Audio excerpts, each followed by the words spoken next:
I'm A.M. Justice, and I'll be reading Chapter 3 from 1,000 Li, The First Step by Tao Wong. Step. Another step. Then another. Pain radiated from his abdomen with each step. Even as he marched alongside the conscripts, Wu Ying felt the bandage around his side grow damper as blood squeezed out. The wound might have been stitched closed, but all this walking had probably torn at least one of those stitches.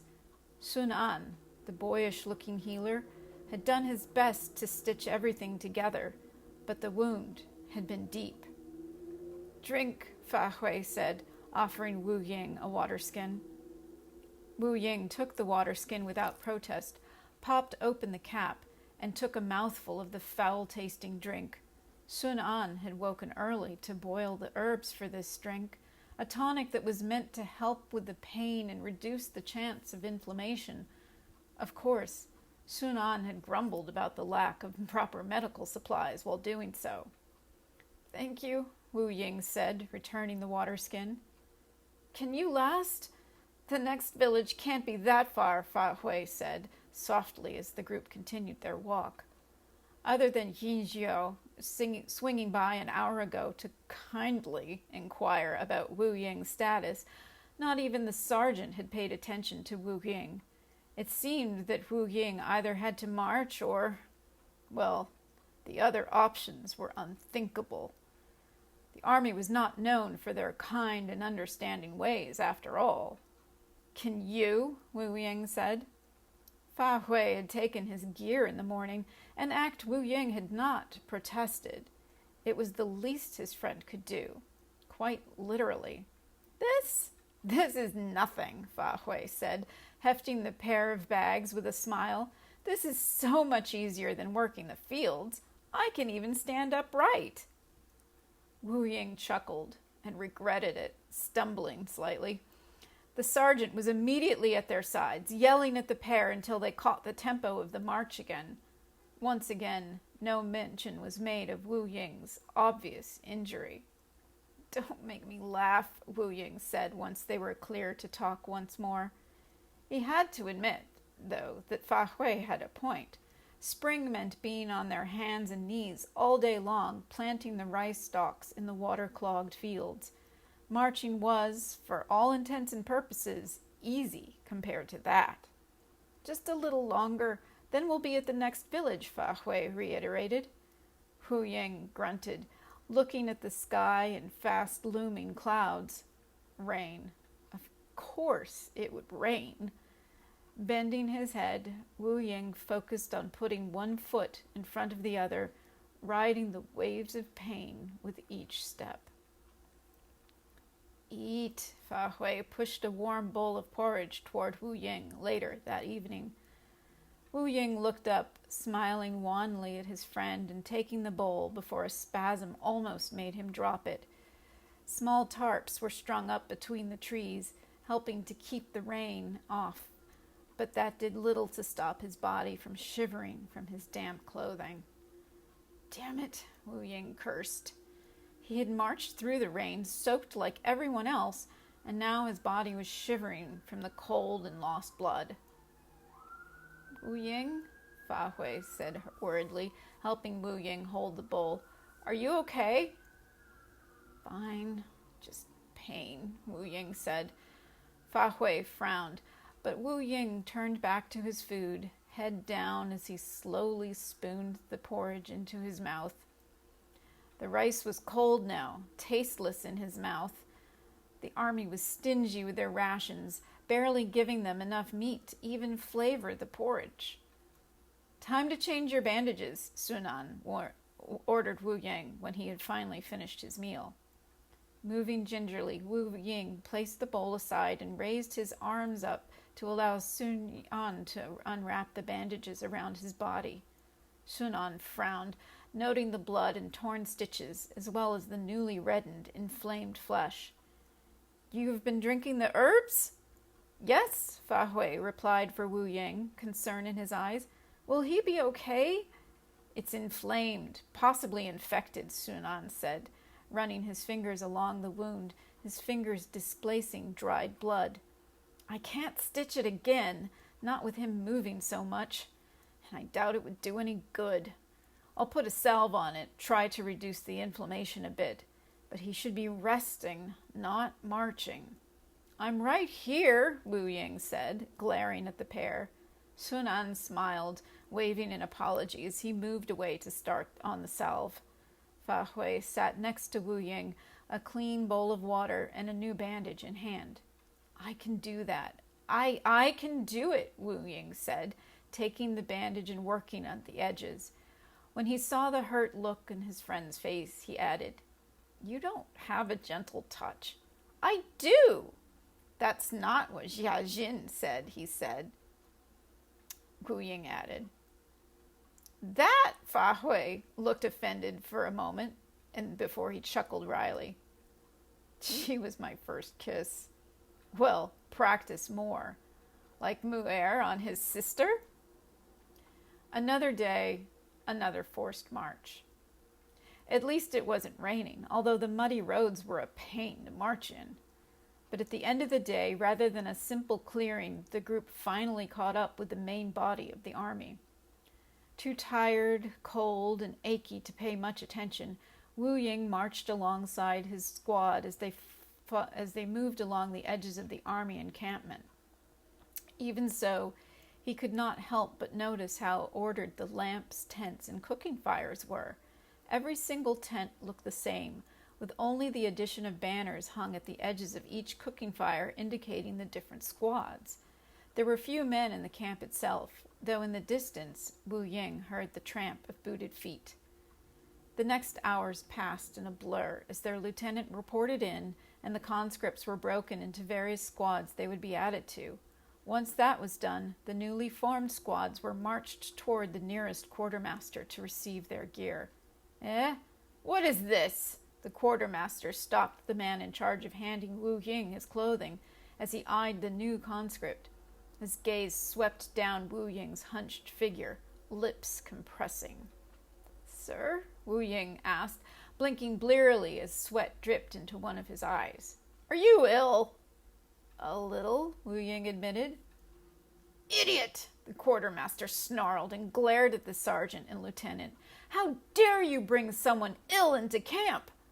But he's just, the lieutenant protested, before the quartermaster squashed his protest and pointed toward the side. Shut up! You! Go report to the medics, the quartermaster said, shaking his head.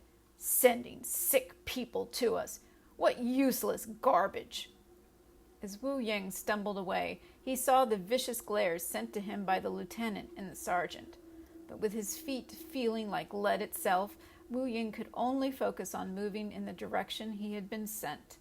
His vision blurred slightly with each step, his eyesight narrowing as the world closed in. In time, he found the banners flapping white in the sky. The words written horizontally on them were clear.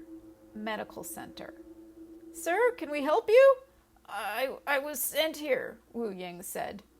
He turned toward the voice, the too fast motion making him sway further, and then the world faded into blackness. A thump. Something firm under him, his body on his back. A flash of pain shot through him, waking him. Eyelids too heavy to open, Wu Ying listened. Fools, sending an injured conscript here by himself. What do you think it is? Probably another training accident. More waste. Sending us ill-trained children. They should be at the training grounds, not here. Shh. The voices faded again as darkness consumed him. Who is this? A conscript. Put him in bed 29. He's quite handsome. Don't bother. The infection is spread. He won't last the week. Time passed for Wu Ying in fits and starts. When he was awake, he found himself trembling, waves of cold and heat surging through his weakened body. During those moments, time seemed to slow, leaving Wu Ying with an ache in his abdomen and joints, his teeth chattering while sweat gathered all around him. When he slept, it seemed like no time at all had passed before he woke up once more, shivering. Occasionally, the healers would be there, feeding him broth and medicine in equal measure. He choked down what he could, slept and shivered the rest of the time. His purgatory of rest and wake was finally broken one day when he was roughly picked up and moved aside. What's going on?" Wu Ying asked, blearily, as he was moved from his bed. "The army is on its way to meet the enemy. We're going to need the beds for the injured," the attendant replied, helping Wu Ying out of the tent. Together, the pair moved toward where a small group of other patients sat on the hill. But I'm injured. "So are they. It's fine. There's no rain. Here, you'll be out of the way," the attendant said, dropping Wu Ying at a clear spot. "Drink this. It will help you be a little more lucid for a bit."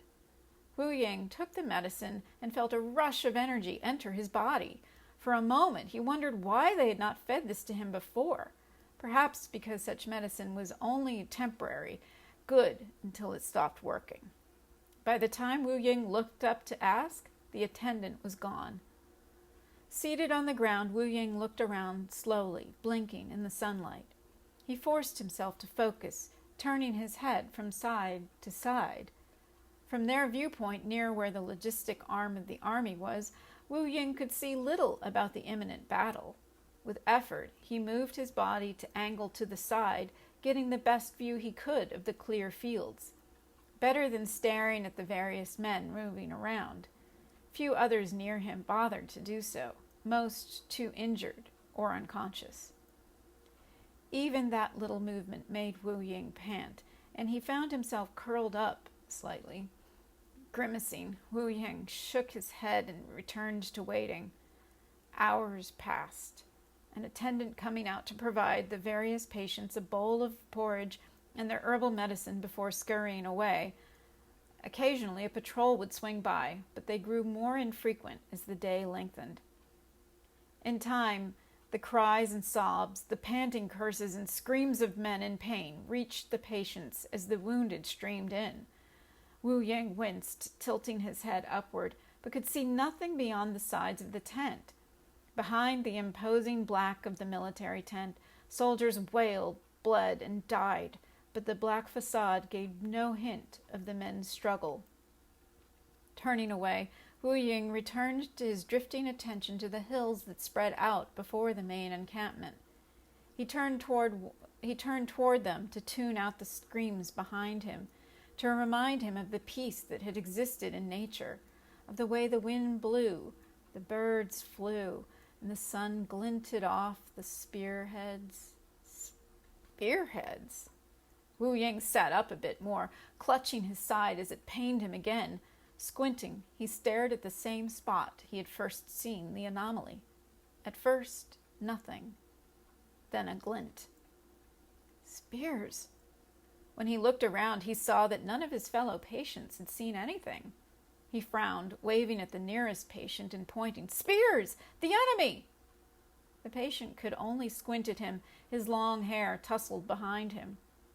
Looking around again, Wu Ying realized that none of the attendants were nearby. Perhaps he was hallucinating? Once more, Wu Ying squinted, only to have his suspicions proven when the sun glinted off them again. "I must warn them." Wu Ying pushed himself up, only to sink to his knees when weakness robbed him of his gains. He groaned, pain shooting through his body, the fever pulsing and sending a headache through him. "No!" Wu Ying stood with a push, screaming in pain. His shrieks were lost in the shouts from the medical tent. One foot in front of the other, his teeth gritted, Wu Ying walked forward. Each step was burning pain. Each motion made him cough and groan as a fire was lit within his body. Finally, he made it into the tent and pushed open a flap to see a reenactment of one of the lower hells. Bodies, mutilated, bleeding, screaming, lay everywhere. Some were strapped down, others drugged. Some clutched at open wounds, others had already been bandaged and were waiting for blessed unconsciousness. Through it all, the attendees and doctors moved, doing their best in the organized chaos, stemming bleeding, sewing wounds, planting acupuncture needles. Stumbling within, Wu Ying grabbed the first attendant. "Spears! You're not going anywhere, soldier. Just sit down. We'll get to you," the attendant replied without even looking. With a jerk of his shoulder, he pulled his garment from Wu Ying's weak grip. Wu Ying stumbled, almost losing his footing. "No, spears are coming," Wu Ying said, but realized he was talking to the air. Forcing himself to walk deeper inside with a miserable grunt, Wu Ying dragged his body forward, feeling a hot wetness at his side as his wound once again bled freely. "What are you doing back here?" A doctor appeared before Wu Ying. Wu Ying stared at the face, realizing it was the one who had attended him before. "An attack! It's coming from the other side!" Breathing forcefully, he turned, pointing in the direction where he had seen the spears. "What? Impossible! The scouts would have seen it. I saw it!" "You're hallucinating," an attendant replied, taking hold of Wu Ying's arm. Wu Ying snarled, calling up the dredges of his cultivation of the last of his strength, and shoved the attendant away as he stared at the doctor. "Please, just look! Look!" The attendant, angry, strode back and put Wu Ying in a lock, shoving him down and eliciting a scream of pain. But still, he muttered as the attendant shoved him around, bringing more pain. "They're attacking! Just look!" The last sight Wu Ying caught before he once again fainted was the frowning doctor's face. I hope you enjoyed this story.